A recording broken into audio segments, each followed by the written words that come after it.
ఏ చికిరి చికిరి చికిరి ఏ చికిరి. చూస్తున్నారు కదండి, పెద్ద సినిమా నుంచి సాంగ్ కూడా వచ్చేసింది.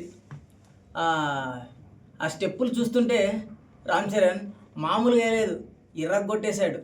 అది కాకుండా చాలా రోజుల తర్వాత ఏఆర్ రెహమాన్ గారు సరాసరిగా తెలుగు సినిమాకి డైరెక్ట్గా మ్యూజిక్ ఇచ్చేస్తున్నారు.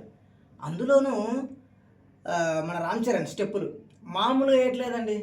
రేపు సినిమా రిలీజ్ అయిన తర్వాత థియేటర్ల పరిస్థితి ఏంటో మరి.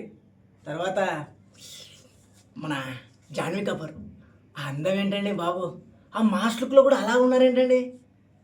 నాకు తెలిసినంత వరకు ఈ సినిమా గొప్పగా ఆడేస్తుంది అనిపిస్తుంది. తర్వాత కెమెరామ్యాన్ రత్నవేల్ గారు, అయ్యి బాబోయ్ ఏంటండి ఆ మేకింగ్, ఆ విజువల్స్ ఏంటండి, అక్కడికి వెళ్ళి మేము ఉన్నామేమో అని అనిపిస్తుంది. మాకు దగ్గర నుంచి చూస్తున్నట్టు అనిపిస్తుంది.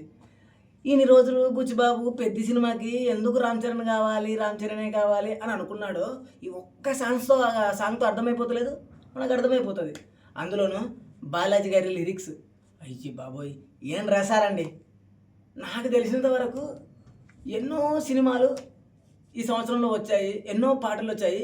ఒక గొప్ప పాటల్లో ద బెస్ట్ పాటలో ఈ పాట కూడా ఉండబోతుందేమో అని నాకు అనిపిస్తుంది. మీరే చెప్పాలి. పాట గుర్తుంది కదా, చికిరి చికిరి చికిరి ఏ చికిరి చికిరి చికిరి.